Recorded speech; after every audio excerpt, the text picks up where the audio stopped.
verdad no quiero creerte. Cuando te fuiste quedó en mi mente llena de películas que tanto me creen, mensajes que nunca debí leer. No sales de mi mente, no fui de aquí solo para verte. Si tú te atreves a probar yo también, dame una señal. No sales de mi mente, no fui de aquí solo para verte. Si tú te atreves a probar yo también, dame una señal.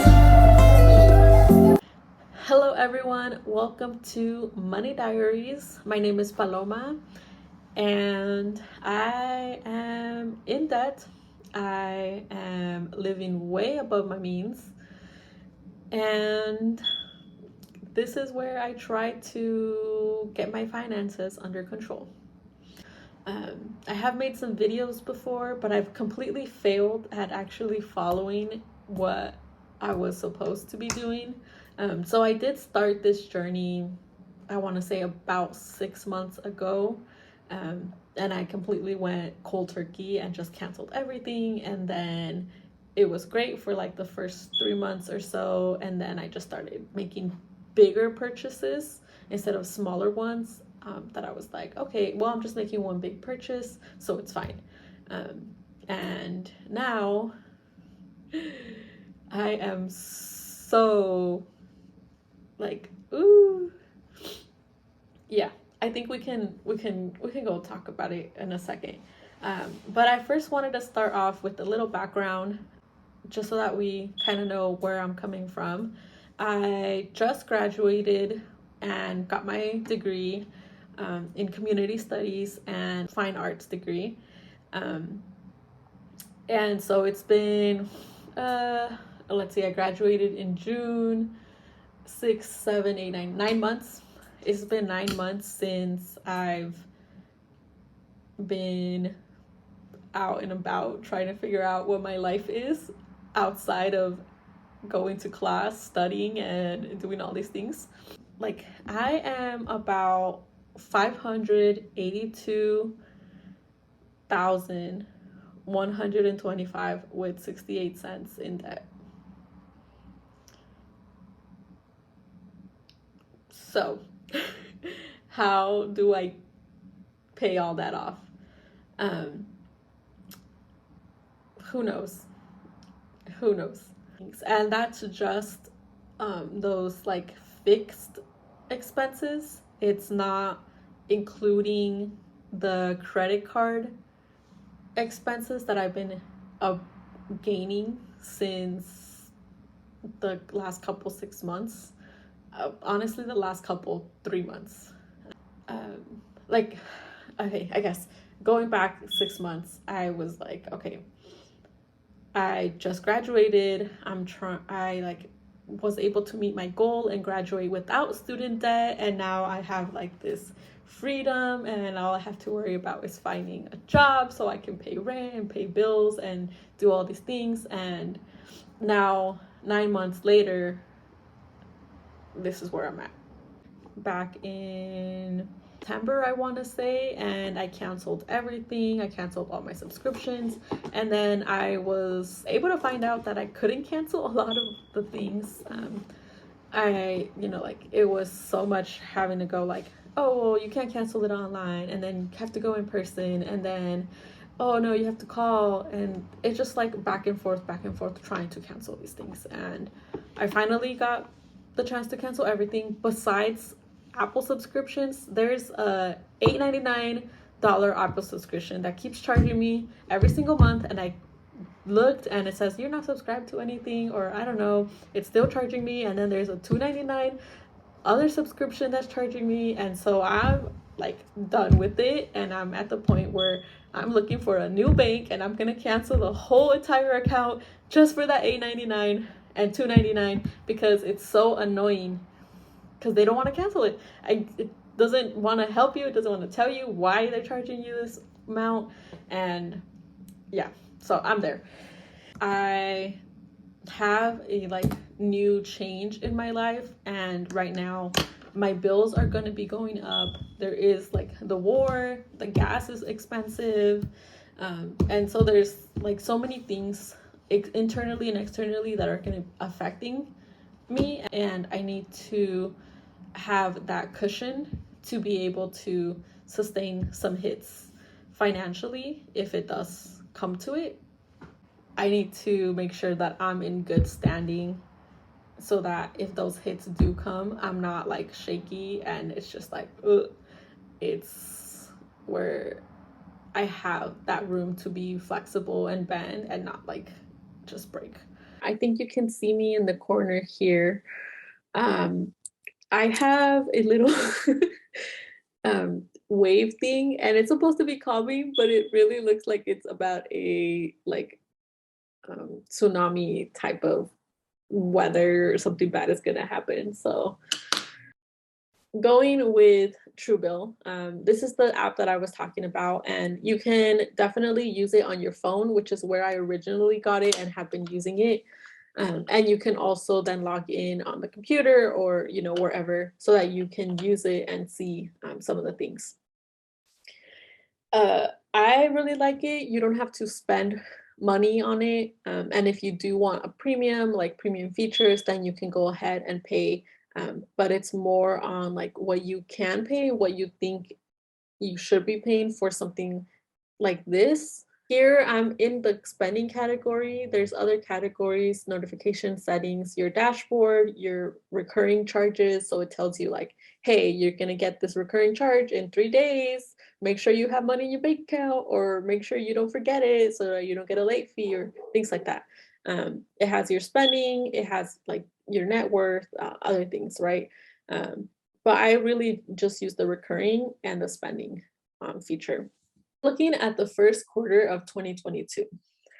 So that is January, February, March. And I love this thing because it breaks it down for you and it kind of shows you how you've been working with your finances, etc. And as you can tell, where I was telling you that my income kind of stabilized a little bit and my spending has gone over what my income is.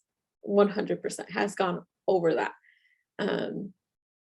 And that cannot happen. It is not, that's not how I want to live. And you can also see last quarter, I didn't highlight last quarter just because I wanted to see what the numbers looked like for this quarter combined. But you can see last quarter also, even though my income was lower, my spending was still above, and my spending was still above what I was making. Even in May, where I only made $182 of income, I still spent $626 more or in total. So I still spent a quiet amount of money that made me go over. Sorry, I switched back. Okay, as we scroll down, you're gonna see this spending breakdown. So it's, again, I highlighted January, February, March, which means that all of this is those 3 months combined. And we'll start talking about some of these things in a second. But I want to highlight this part right now. So in total for the 3 months, I have spent $18,457 with 9 cents. And that doesn't include some of the things that are pending, like charges and things that are pending. Which means that it's an 84% increase from the previous quarter, 2021, which is this here, October, November, December. My spending has increased by 84%. That is crazy. And then this goes ahead and breaks it down, right? So it's telling me that out of that percent, 9,000 has been going towards my home and garden, like rent stuff, things like that. It's telling me that almost 3,000 has gone to my car payments, to gas, to, I think I've had some lifts in there as well. And I've spent 2,000 on shopping. I've spent almost 2,000 on drinking and dining, takeout food, things like that, which is yeah. I've spent almost $1,000 on cash purchases, right? So who knows where that went, but it's been spent. I spent almost 400 on entertainment and recreational stuff. I've spent almost 400 on groceries. I've spent almost 300 on bills and utilities, and 115 with 76 cents on my pets, 99 on taxes to get it filed and done, 32 on health and wellness, and then it just kind of goes into software and tech, and I think there's one more. But it just starts breaking those down and telling you how much you spent in each category. Now that we kind of see what I've spent in 3 months, you can also see here on the summary category that from January 1st to March 31st, I've only made 11,419, but I've spent 18,457 with mine. So I've spent about 8,000 more than what I'm actually bringing in. And what? How? How am I able to spend 18,000 more? Good question. Credit cards. Credit cards. And this is why. Here, 11,419, 64 cents, and 18,457 with 9 cents is the whole reason why I need to go through this process. Okay, with that being said, talking a little bit about credit cards and how I was able to spend $8,000 more than what I'm making is because I have a MasterCard, which gives me a credit limit or credit line of 7,300. I also have a Discover card that gives me a 2,500 credit line. Then I have a Home Depot credit card that I think gives me a limit of like 7,000 something. I also have a Victoria's Secret card that I got a while ago that has, I think, a $500 limit. That's how I'm able to get myself into that without, well, I guess that's what that is, right? That's how I'm able to spend all this money that I do not have.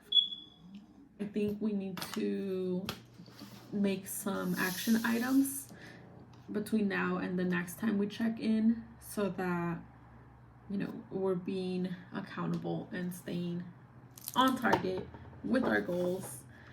So I think we'll do a different video trying to tackle those and see which would be the best option, particularly for me to try to tackle and get down and pay off this 582,125 with 68 cents of debt that I owe. But for now, I think what we're gonna do for today is just set a goal, like action items that I can do to get on the right track. So I think what I need to do is I need to cut my credit cards so that I don't have the temptation of spending more than what I have. And I've always been like, I'm gonna hold on to it because if an emergency comes, I have that money that I can swipe and I'll be covered and I'll have a cushion to fall onto. But I've been misusing it and not actually using it at that way. The quote for today, it says, life begins at the end of your comfort zone. And well, if I'm gonna cut these credit cards, that is my comfort zone, that cushion that I rely on a lot. So Today I'm grateful for my income, because, and then it's 2022,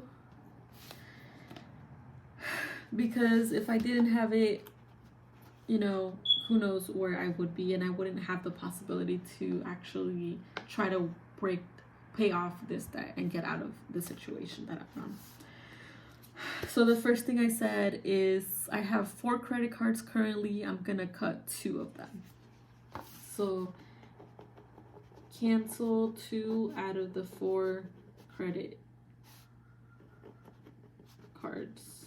I think the next thing that I need to do is I need to cancel my bank account so that I don't get these recurring charges anymore that I haven't been able to cancel. And I think if I stop having those recurring and it just forces me to pay more attention, then it's gonna have to be that. So cancel bank account. I tried doing where I take out cash and I shop with cash, and then I'll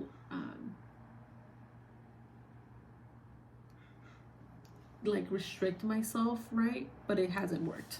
Have taken out cash and used that as like a form to restrict myself, so I actually follow my budget, and this is, you know, the amount of money that I have to use. But it hasn't worked. I've actually been spending with cash and still purchasing things on my credit card, just because, like, oh well, you know, it doesn't really go into the budget because it's something for my mom or something for my sister or something for this or something for that. And so I've just been swipe. And even if it's not for them, I still justify it, where it's like, oh, I won't use my cash because it doesn't fall into that category. We are not setting systems up in place right now.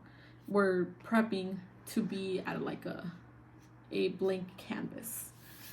So this is the primer that's going on our canvas so that it's ready for us to use and develop and plan out. The next thing that I want to do so that we know exactly where we're dealing with is I want to figure out exactly how much in debt I am. And I think that's going to be the next 3 things that I'm going to be focused on. And when we check in, we'll check in.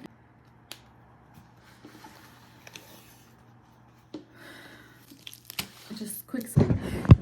My mom's calling me, so I gotta go. But thank you for joining me. I'll talk to you next time.